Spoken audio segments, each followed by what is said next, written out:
Bapak, kalau tadi kan skripsi Lisma terkait otoritas keilmuan sejarah ya Pak ya. Kalau Bapak sendiri gimana sih Pak mandang konsep otoritas dalam sejarah khususnya di era digital ini gitu ya? Kadang-kala karena popularitas sekarang itu orang-orang tuh kayak ngambil sumber informasi itu dilihat Betul. popularitasnya gitu ya, atau siapa yang viral, siapa yang FYP. Iya betul. Tapi sekarang tuh udah mulai ada perlawanan sih sebenarnya dari kalangan ilmuwan gitu.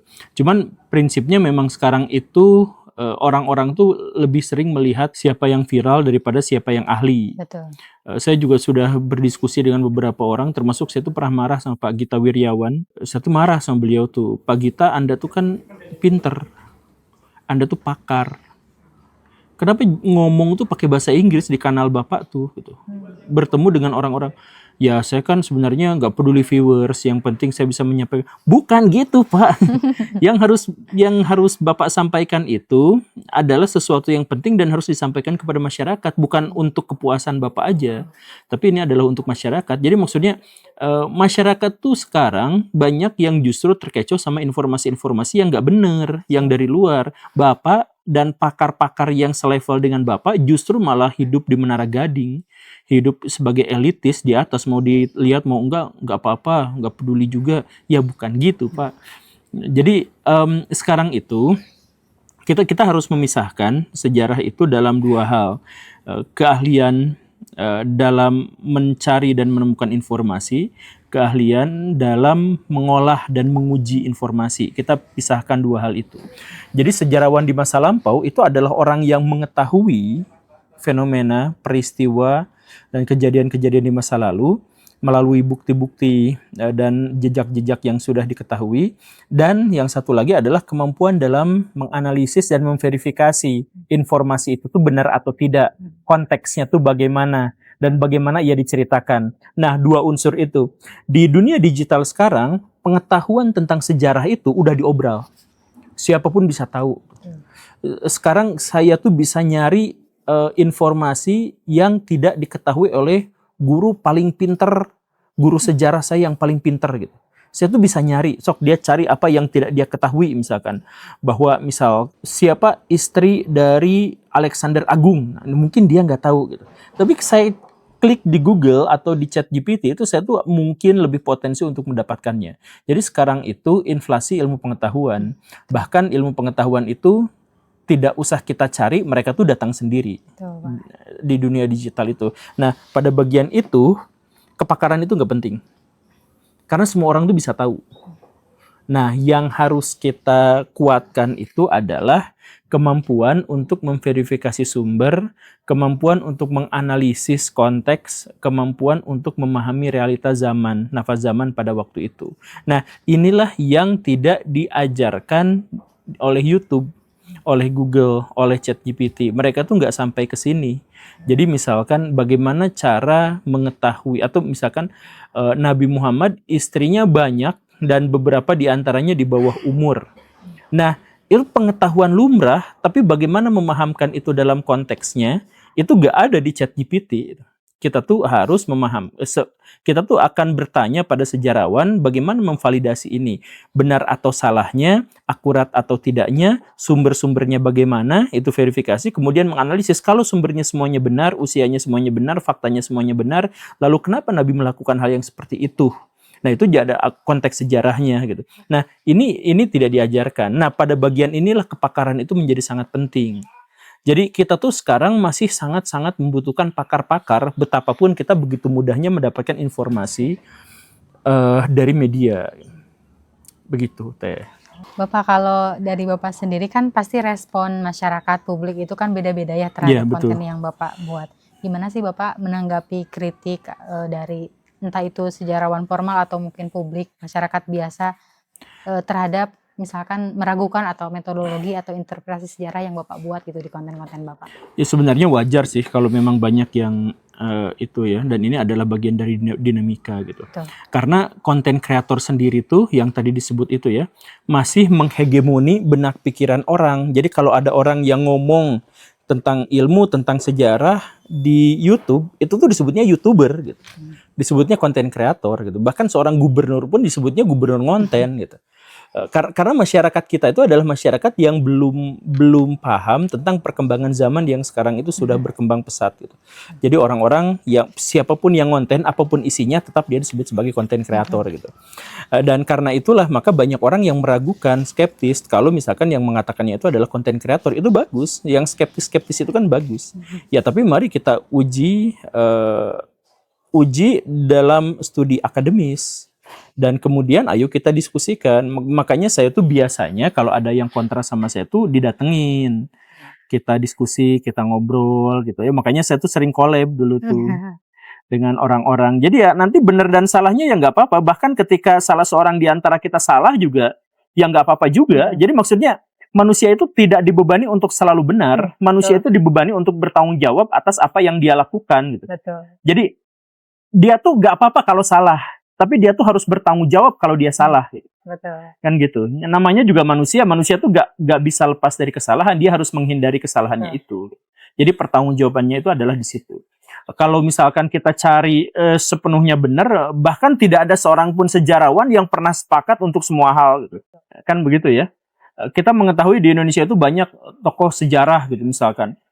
Sebagian orang-orang sejarawan di Indonesia itu masuk ke Kementerian Kebudayaan, kemudian bercerita bahwa di Indonesia tidak ada pemerkosaan massal, misalkan begitu. Tetapi ada sejarawan-sejarawan, misalkan Pak Anhar Gonggong yang mengatakan itu ada kok. Nah itu dua-duanya sejarawan, dua-duanya. Tapi kenapa berbeda pendapat? Salah satu atau dua-duanya itu pasti salah. Tapi nggak apa-apa, selama itu ada dalam naungan akademik gitu, nggak jadi masalah. Yang paling penting adalah bahwa mereka bertanggung jawab atas kemungkinan kesalahan mereka. Berarti sesuai sama prinsip akademisi ya Pak, kita boleh salah tapi nggak boleh bohong gitu ya Pak? Iya, begitu, betul. Nah, kalau misalkan terkait, kayak contoh yang kemarin ya, balik lagi ke pemerkosaan massal gitu. Itu tuh nggak ada yang bohong, walaupun beda pendapat. Iya. Jadi pendapat dari pemerintah yang saya ketahui dari Pak Fadlizon dan lain, Fadlizon juga jam bacanya luar biasa, pengetahuannya itu luar biasa beliau itu. Nah, Pak Fadlizon itu pertimbangan mendasarnya menganggap bahwa pemerkosaan massal itu tidak terjadi adalah bahwa pemerkosaan itu ada, tapi pemerkosaan massal itu konsepnya beda. Pemerkosaan massal artinya ada tindakan sistematis dilakukan oleh seorang figur atau sekelompok orang yang memiliki kekuatan untuk melakukan rekayasa sosial untuk memperkosa pemerkosaan massal. Makanya yang dikejar etnis Tionghoa gitu. Nah, itu disebutnya sebagai pemerkosaan massal gitu. Sedangkan kalau ada orang yang diperkosa dan jumlahnya banyak, itu belum tentu pemerkosaan massal gitu. Sama seperti perang, ada orang yang meninggal dalam jumlah banyak, nggak harus itu disebut genosida. Genosida itu adalah ada tindakan sistematis dan terencana untuk melakukan pembantaian terhadap etnis tertentu atau ras tertentu. Kan begitu. Nah, karena itulah maka di Jepang misalkan ada pembantaian besar-besaran waktu Amerika Serikat datang nyerang pakai bom atom dan pembantaian. Amerika Serikat tidak pernah didakwa sebagai pelaku genosida. Karena itu adalah perang, pembantaian, iya, genosida itu beda kasus gitu. Walaupun yang mati orang sipit semua, orang Jepang semua gitu. Tapi itu nggak termasuk. Nah, dalam kacamata Pak Fadlizon dan teman-teman, pemerkosaan massal itu memang tidak pernah terjadi karena tidak terencana. Nah, kalau kata lawannya, ya terencanalah jelas. Itu kan TNI pelakunya Pak Prabowo dan seterusnya misalkan ya. Nah, di situ nggak ada yang bohong. Yang salah tuh mungkin ada, tapi jelas di situ tuh nggak ada yang bohong. Bapak, kalau dari segi penonton sendiri yang mungkin ada yang misalkan berpendapat di kolom komentar atau misalkan punya saran atau tanggapan yang lain, itu pernah mempengaruhi Bapak untuk membuat konten selanjutnya nggak? Atau misalkan ada saran ini Bapak kemudian menceritakan terkait? Banyak karena interaksi kita dengan penonton juga sebenarnya positif ya. Ya ada beberapa yang negatif tapi pada umumnya positif. Jadi saya pernah diminta sama di kolom komentar gitu ya. Saya tuh bingung itu tentang Azaitun, tolong dong jelasin gitu. Saya bikin videonya, tembus 1 juta lebih viewersnya gitu. Atau saya tuh pernah diminta sama seseorang untuk ini saya tidak saya tuh ngerasa bahwa laki-laki di zaman now itu tidak berkualitas. Ya langsung saya lontarkan pernyataan bahwa Indonesia itu adalah negara dengan suami terburuk ketiga di dunia. Karena kebanyakan suami-suami itu ingin mendapatkan otoritas karena dirinya adalah seorang suami yang dan seterusnya gitulah ya, yang harus mengontrol dan lain-lain.